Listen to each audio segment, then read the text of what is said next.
반갑습니다. 자, 오늘 정말 중요한 이야기를 들려드리려고 합니다.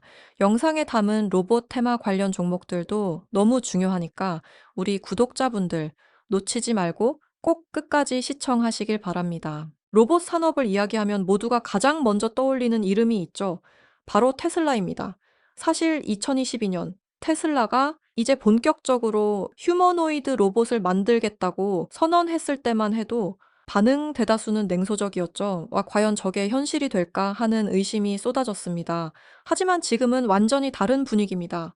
한국의 연구진들조차 테슬라를 따라가는 것을 목표로 하고 있죠. 테슬라가 만드는 로봇이 결국 세상의 표준이 될 로봇이라고 말할 정도로 판도가 달라졌습니다. 그리고 그 변화를 가장 잘 보여주는 게 옵티머스죠. 테슬라의 옵티머스는 실제로 배터리 납품 공정을 훈련받고 있습니다. 배터리를 짚고 검사하고 정확하게 정리까지 합니다. 겉만 보면 단순해 보이지만 충격적인 포인트는 따로 있습니다. 이 행동이 프로그래밍된 행동이 아니라는 겁니다. 로봇이 스스로 학습한 파운데이션 모델 안에서 이런 상황에서는 이렇게 해야 한다는 판단을 직접 끌어오는 겁니다. 실수하면 어떻게 되냐고요? 자기 스스로 그걸 교정합니다. 여기서 또 중요한 걸 보여드리고 싶은데요. 요즘 로봇 영상은 대부분 화려한 동작쇼가 중심이죠. 뛰거나 구르거나 덤블링 하는 식으로요. 그런데 테슬라 로봇은 그런 걸 하지 않습니다. 왜냐고요? 테슬라는 일하는 로봇을 만들고 있기 때문입니다. 공장에서 사고 위험 때문에 뛰는 건 금지입니다. 불필요한 동작은 오히려 위험하고 비효율적이죠. 테슬라는 지금 이 순간에도 자신들의 자동차 공장에서 쓰일 수 있는 공정 하나하나를 로봇이 직접 수행할 수 있도록 테스트하고 있습니다. 이게 북미, 중국, 한국의 제조업이 앞으로 맞이할 진짜 혁신입니다. 특히 한국처럼 인구 절벽이 심각한 나라에서는 필연적으로 산업 현장에서 사람이 빠진 자리를 로봇이 대체할 수밖에 없습니다. 자, 그리고 테슬라가 진짜 무서운 건 따로 있는데요. 이 분야에서 가격을 공개한다는 건 거의 금기처럼 여겨졌습니다. 기술이 완성도도 낮고 시장도 없고 생산 단가도 불확실하니까요. 누구도 자신 있게 숫자를 언급하지 못한 거죠. 그런데 테슬라는 달랐습니다. 아예 공식 석상에서 2만 달러, 한국 돈으로 약 2,800만 원이라는 숫자를 박아버렸습니다. 이 가격이 어떤 의미인지 아시겠지만 가정용 로봇이 빨래, 설거지, 육아 보조까지 도와주는데 그 가격이 연봉보다 싸다는 소리입니다.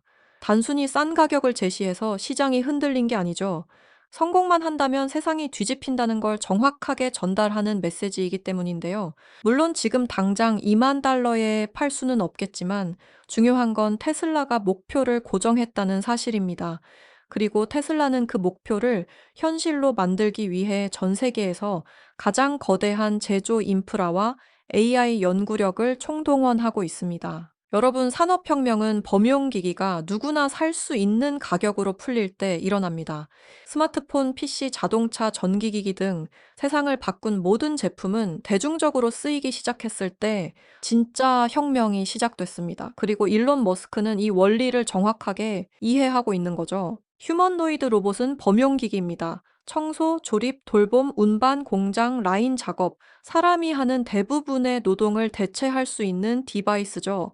그런데 만약 이 범용 로봇이 2만 달러에 풀린다면 그 순간이 바로 새로운 산업혁명의 점화 시점이라는 겁니다. 테슬라는 이걸 이미 보고 있고 그걸 위해 지금도 천문학적인 자금을 부어 넣고 있습니다. 남들은 시장도 없는데 왜 저러냐며 비웃을지 몰라도 테슬라는 이 목표를 향해서 지금 세계에서 가장 빠르게 가장 공격적으로 움직이고 있는 기업입니다.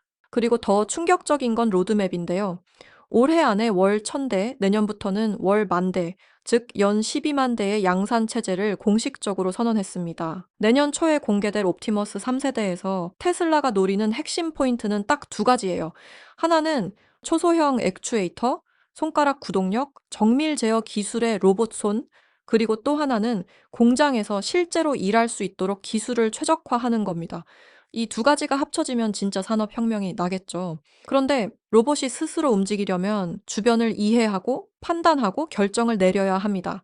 그런데 그 분야에서 테슬라가 이미 전 세계 1위 데이터 기업이라는 거예요. 수백만 대의 테슬라 차량이 도로 위에서 실시간으로 주변 환경을 인식하고 판단하고 자율주행을 수행하면서 매일 방대한 양의 데이터를 테슬라 본체로 보내고 있습니다. 자, 이 데이터가 무엇에 쓰일까요? 그대로 로봇에 들어갑니다. 자율주행 기술 자체가 로봇의 눈, 귀, 뇌에 연결되기 때문에 테슬라는 로봇의 자율 행동 능력에서 다른 기업들이 따라올 수 없는 압도적인 우위를 갖게 됩니다. 그래서 테슬라의 전략은 아주 단순합니다. 뛰고 구르는 건 지금 중요하지 않다. 공장에서 실제로 일하는 로봇을 만든다. 그리고 가격을 2만 달러로 찍는다. 이 세 가지가 테슬라를 휴머노이드 산업의 절대 기준점으로 올려놨기 때문에 전 세계가 테슬라를 따라갈 수밖에 없는 구조인 겁니다. 실제로 글로벌 시장의 변화가 크게 눈에 띄는데요. 스마트폰 시장을 예로 들어볼게요. 만약 초기에 아이폰만 존재했다면 어땠을까요? 애플이 부품 공급을 멈춰버리는 순간 전 세계 산업이 멈춰버릴 겁니다. 그래서 삼성, LG, 구글 등 여러 기업이 스마트폰 생태계를 함께 구축했다고 볼 수 있습니다. 지금 휴머노이드 시장이 딱 그 상황입니다. 테슬라가 만든 기준점을 넘지 못하면 모든 제조업이 테슬라 생태계에 종속될지 모르니까요. 그래서 2020년 이전에는 존재감도 거의 없던 휴머노이드 스타트업들이 최근 몇 년에 들어서 미친 속도로 증가했고 전 세계적으로 펀딩이 폭발했습니다. 자, 그렇다면은 지금 가장 먼저 언급할 만한 기업이 있는데요. 보스턴 다이내믹스는 한때 로봇계의 마블 스튜디오 같은 존재였습니다. 2010년대 후반에는 이 기업이 새로운 로봇 영상을 공개하겠다는 말만 해도 사람들이 잠을 못 잤거든요. 로봇의 기괴한 점프, 덤블링하는 모습을 보여주면서 압도적인 존재감을 보여줬습니다. 하지만 지금 이 2020년대에 들어서는 상황이 변했습니다. 보스턴 다이내믹스가 새로운 영상을 올려도 사람들은 아, 그렇구나 하고 지나가 버립니다. 그러니까 보스턴 다이내믹스의 아틀라스는 여전히 덤블링 중인데 테슬라는 옵티머스가 공장에서 실제로 일하는 장면을 계속 공개하고 있으니까 결국 시장이 묻기 시작합니다. 아틀라스는 어떻게 부가가치를 만들 거냐고요? 이 질문을 피할 수 없게 되자 보스턴 다이내믹스도 결국 방향을 틀었습니다. 작년부로 공장에서 일할 로봇을 만들겠다고 공식 선언을 한 건데요.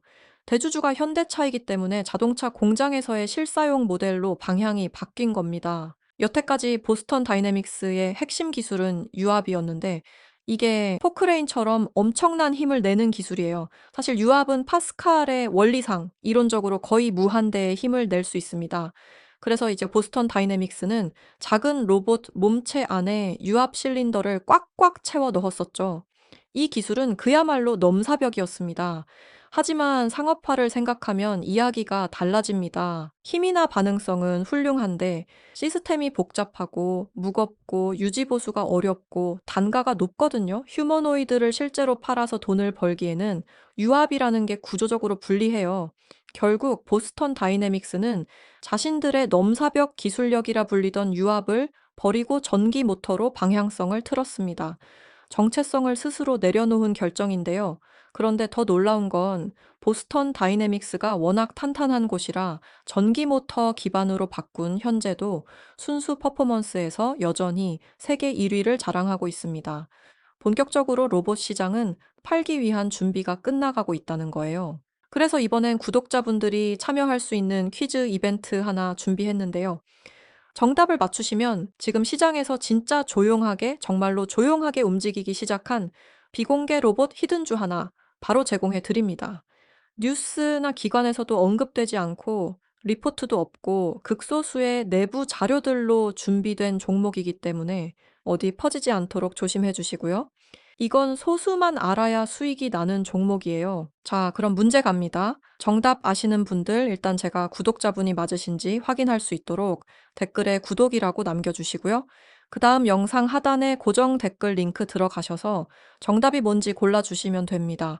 골라주시면 제가 바로 확인해서 맞힌 분들, 소수의 구독자분들께만 비공개 로봇 히든주와 왜 이 종목이 지금부터 올라가기 시작하는지 투자 근거가 될 만한 내부 자료까지 패키지로 드리려고 합니다. 자, 그리고 짧은 설문까지 참여해 주시면 히든주뿐만 아니라 제가 영상에서 절대 언급하지 않는 추가 종목 정보들, 매매 타이밍과 목표 수익률까지 전부 묶어서 보내드리니까요.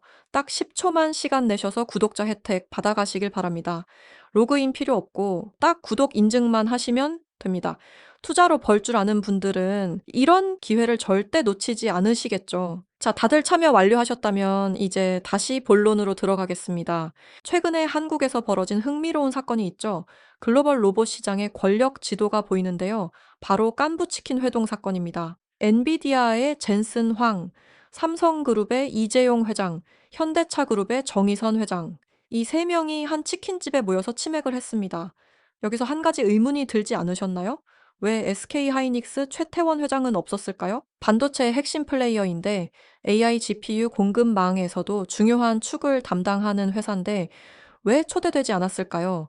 답은 아주 단순합니다. 이 모임의 본질은 AI 회동이 아니라 로봇 회동이었기 때문입니다. 삼성은 레인보우 로보틱스를 갖고 있고 현대차는 보스턴 다이내믹스를 갖고 있습니다. 둘 다 로봇 생태계를 구축하고 있죠. 하지만 SK 로봇 사업이 없습니다. 그래서 자연스럽게 빠진 겁니다. 자, 그리고 이 만남 바로 직후에 움직인 GPU 구매 규모를 보면 이 회동의 진짜 목적이 로봇이었음이 명확해집니다. 삼성전자와 현대차그룹은 5만 개를 도입했고 네이버는 클라우드용 GPU를 6만 개 도입했죠. 게다가 엔비디아는 최근 한국 전체 AI GPU 보유량이 30만 개 이상으로 증가할 것이라고 공식적으로 언급했습니다. 여기서 핵심은 현대차입니다. 현대차가 GPU를 왜 사야 할까요? 자율주행? 부분적으로 맞습니다. 스마트 팩토리? 이것도 일부 맞고요. 하지만 진짜 이유는 따로 있습니다. 현대차가 엔비디아 블랙웰을 기반으로 AI 팩토리를 구축하겠다고 발표했기 때문이죠. 자, 여기서 말하는 AI 팩토리는 프롬프트 짜는 데이터 센터가 아닙니다. 피지컬 AI, 즉 몸을 가진 AI, 로봇을 중심으로 돌아가는 제조 시스템을 만들겠다는 뜻입니다. 그리고 현대차와 엔비디아는 4조 원 규모의 프로젝트를 발표했습니다. 제가 최근 2년간의 로봇 투자 흐름을 전부 정리해 보니까 결론은 너무 명확하더라고요. 지금은 AI가 드디어 몸을 얻은 시점이고 초고속 성장 단계가 시작됐다는 겁니다. 2035년 글로벌 휴머노이드 로봇 시장 규모는 51조 원에 이를 것으로 예상되고 있는데요. 문제는 이 전망치가 작년 대비 6배나 뛰었다는 점입니다. 이건 시장 조사기관들이 예측을 못했다기보다 AI의 발전 속도가 너무 빨라 따라잡지 못한 거예요. 실제 로봇 공학자들 사이에서도 분위기가 완전히 바뀌었습니다. 자, 이렇게 엔비디아 생태계에 한국 대기업들이 합류하기 시작했는데요. 이제부터는 한국 기업들 이야기를 좀 해보겠습니다. 현대차 그룹은 엔비디아와 함께 약 4조 원대 규모를 투자해서 AI 기술 센터, 피지컬 AI 애플리케이션 센터, 피지컬 AI 데이터 센터 이렇게 3개의 거점을 국내에 설립하겠다고 밝힌 상태입니다. 엔비디아의 피지컬 AI 기술과 연산 칩이 본격 탑재되면 현대차가 지분을 보유한 보스턴 다이내믹스의 아틀라스 로봇 경쟁력도 자연스럽게 한 단계는 올라가게 됩니다. 판단 능력, 동작 계획, 작업 효율 등이 지금보다 훨씬 좋아질 수밖에 없죠. 다만 보스턴 다이내믹스 입장에서는 시간이 아주 넉넉하지는 않은데요. 현재 소프트뱅크가 보스턴 다이내믹스 지분 약 12.4%를 들고 있고 이 지분을 현대차 측에 넘길 수 있는 조건이 3가지가 있습니다. 첫 번째, 2025년 6월 20일까지 상장이 결정된 경우. 두 번째, 거래 종결일로부터 4년 이내에 상장이 안 된 경우. 이 두 조건은 이미 시한이 지났고 상장도 되지 않았습니다.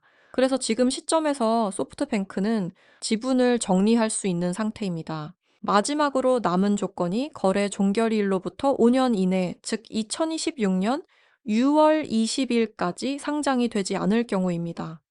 그때가 되면은 아무 조건 없이 지분을 넘길 수 있습니다. 소프트뱅크 입장에서 보면 조금 애매할 수 있죠. 처음 팔기로 결정할 때만 해도 로봇 시장의 미래가 지금처럼 뚜렷하지 않았는데 최근 들어 로봇 시장이 급격하게 커지고 있기 때문입니다. 그래서 마지막 조건까지 보고 있는 것으로 해석할 수 있습니다. 자, 그러니까 현대차 그룹 입장에서 시나리오는 비교적 단순합니다. 소프트뱅크 지분을 최대한 많이 가능하면 100%에 가깝게 매수한 뒤 상장을 추진하는 거죠. 굳이 상장시켜서 소프트뱅크에게 12%의 상장 차익을 나눠줄 이유가 없으니까요. 이 지점에서 중요한 부분이 하나 더 있습니다. 왜 현대차가 보스턴 다이내믹스에 이렇게까지 신경을 쓰고 있을까 하는 점입니다. 여기에는 신사업 측면도 있지만 사실 더 큰 추근 지배 구조 개편입니다. 정의선 회장이 현대모비스 지분을 더 확보해야 하는 상황인데 현재 현대모비스 지분 일부를 기아가 들고 있습니다. 결국 정의선 회장이 기아 지분을 사오는 구조가 필요하고 여기에만 최소 6조에서 8조 원 정도의 자금이 들어갑니다. 이 돈을 어디서 마련할까요? 정의선 회장은 개인 자금으로 보스턴 다이내믹스에 이미 수천억 원 규모를 투자해 둔 상태입니다. 시장에서는 보스턴 다이내믹스가 상장할 경우 기업 가치를 30조 원 안팎으로 보고 있고 그때 일부 지분을 정리하면 필요한 6조에서 8조 원 정도의 자금을 만들 수 있다는 계산이 가능합니다. 그래서 이제 보스턴 다이내믹스 상장은 단순한 로봇 상장이 아니라 현대차 그룹 지배구조 개편의 핵심 퍼즐이라고 보셔도 됩니다. 자, 다음으로 삼성전자는 훨씬 더 직접적이죠. 젠슨 황은 삼성이 엔비디아의 모든 로봇 프로세서를 담당하게 될 것이라고 언급했는데요. 여기에 더해 삼성전자는 레인보우 로보틱스를 통해 로봇 개발 기술도 함께 확보하고 있습니다. 삼성전자는 레인보우 로보틱스 지분을 단계적으로 늘려왔습니다. 그리고 2024년 12월에는 콜옵션을 행사해 총 35%까지 보유 지분을 확대했습니다. 이제 삼성전자는 레인보우 로보틱스의 확실한 최대 주주입니다. 이걸 단순한 재무 투자라고 보시면 안 되고요. 사실상 전략적 종속 관계에 가깝습니다. 그리고 다음은 LG전자입니다. LG전자와 엔비디아의 협력은 이미 공식 발표가 나왔죠.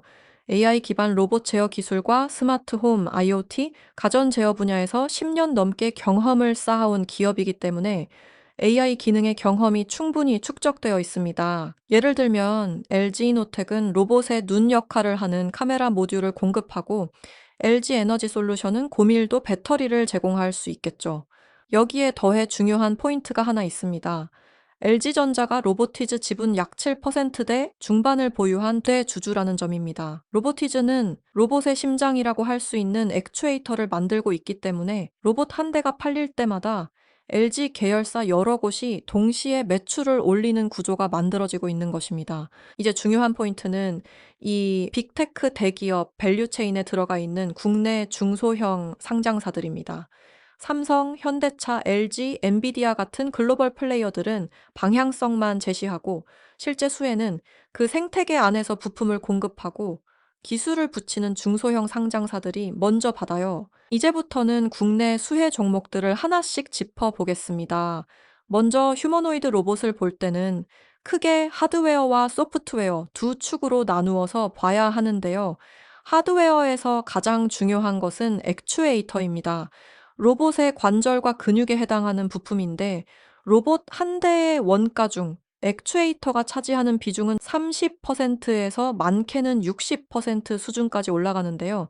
게다가 내년 초에 공개될 옵티머스 3세대에서 가장 중요하게 보는 게 바로 로봇 손에 들어가는 소형 액추에이터입니다. 이런 맥락에서 보면 국내 상장사 중에서 가장 먼저 체크해야 할 기업이 로보티즈입니다. 로보티즈는 한국 전자로봇 밸류체인뿐 아니라 글로벌 로봇 밸류체인에도 포함될 가능성이 높은 기업입니다. 손가락 제어 미세, 구동 정밀 액추에이터 같은 고도화된 기술을 갖고 있고 실제로 다이나믹셀 제품이 40여 나라에 수출되며 이미 글로벌 표준처럼 자리 잡았습니다. 삼성, LG, 현대차뿐 아니라 테슬라, 구글, 아마존, MS 같은 글로벌 빅테크가 선주문 넣는 회사가 국내에 있다는 건 그 자체로 밸류가 있는 구조입니다. 여기에 하이젠도 중요합니다. 단순 구동 모듈이 아니라 로봇을 어떻게 제어할 것인지, 즉 제어 시스템을 함께 개발합니다. LG전자가 엔비디아 생태계에 합류한 뒤 가장 먼저 파트너 후보군에 올라온 회사가 하이젠이에요. LG의 로봇 전략이 가전 산업용으로 확장될 때 실제 모터 액추에이터 제어 기술을 붙여줄 기업이 필요하거든요. 그리고 산업용 로봇을 기반으로 하는 로보스타도 빼놓을 수 없습니다. 테슬라 옵티머스 3세대는 산업용 라인을 지향하고 있기 때문에 산업용 팔조립 자동화 라인을 공급하는 업체들도 이번 사이클에서 재평가될 가능성이 큽니다. LG전자가 직접적인 주요 주주라는 점도 강점입니다. 현대차 밸류체인 쪽에서는 현대모비스가 강력합니다. 보스턴 다이내믹스 지분을 직접 들고 있고 휴먼노이드용 액추에이터 협상을 이미 진행 중입니다. 자동차 부품에서 쌓은 정밀 제조 기술이 로봇 부품으로 전환되는 건 자연스러운 흐름이에요. 보스턴 다이내믹스가 상장하면 밸류 레버리지는 모비스 쪽으로 가장 먼저 반영될 겁니다. 그리고 한 가지 더, 보스턴 다이내믹스 제품의 유통 AS를 담당하는 현대오토에버도 꼭 보셔야 합니다. 유통 AS는 원가가 거의 없기 때문에 판매량이 증가하는 만큼 이익률이 수직 상승하는 구조예요. 정의선 회장이 직접 지분을 많이 들고 있는 회사기도 합니다. 이제 소프트웨어도 꼭 보셔야 합니다. 테슬라가 강조하는 건 로봇의 동작뿐 아니라 공장 내 실내 자율주행, 관제 시스템, 로봇 OS입니다. 삼성, 현대차, 테슬라에 동시에 러브콜을 받는 회사들이 바로 이 소프트웨어 계층에 포진해 있습니다. 향후 로봇 산업의 차별화 포인트는 하드웨어 성능이 아니라 AI 제어 운영 소프트웨어가 될 가능성이 큽니다. 스킬드 AI가 로봇계의 안드로이드가 되겠다고 말한 이유도 바로 이 포인트예요. 이제 투자 관점에서 말씀드려보자면, 말씀드린 기업들은 현재 시장에서 이미 관심을 많이 받고 있는 기업들이고 주가가 상당 부분 선반영된 측면도 있습니다. 하지만 로봇 시장 전체 규모와 실제 수익성이 아직 본격적으로 숫자로 드러난 단계는 아니기 때문에 중장기 관점에서는 업사이드가 더 남아있다고 보는 시각도 유효합니다. 지금 이미 보유 중인 분들은 올랐다고 전부 팔고 나가기보다는 비중 조절 수준에서 접근하시고, 아직 진입하지 못하신 분들은 분할 매수 관점에서 2에서 3년 이상을 보고 들어가는 전략도 고려할 만합니다. 로봇 산업의 성장 사이클은 대략 3에서 5년 단위로 보는 경우가 많습니다. 중간 변동성은 피하기 어렵지만 큰 흐름이 꺾였다고 보기는 이른 구간입니다. 엔비디아는 로봇 생태계의 중심에 서 있고 삼성, 현대차, LG는 이 생태계에 합류한 상태입니다. 국내 밸류체인 기업들에게도 분명히 기회가 열려 있습니다. 이 흐름을 어떻게 받아들일지, 어디에 포지션을 잡을지는 각자의 투자 전략에 따라 달라지겠지만 지금 이 시점이 로봇 시대의 초입이라는 점만은 차분하게 짚고 넘어가셨으면 합니다. 오늘 영상이 여러분의 투자 판단에 확실한 방향을 드렸다면 좋겠습니다. 로봇 섹터는 이제 막 시작된 시장이고 앞으로 몇 년 동안 가장 많은 기회가 나올 분야입니다. 계속 관심 가져보시고 흐름만 잘 따라가셔도 좋은 수익 구간은 충분히 열릴 겁니다. 오늘 내용이 유익했다면 좋아요와 구독 부탁드립니다. 알림 설정까지 해두시면 가장 빠르게 핵심 정보 받아보실 수 있습니다. 구독자 여러분 모두 안정적으로 수익 내시고 다가오는 로봇 사이클에서 꼭 큰 기회 잡으시길 바랍니다. 감사합니다.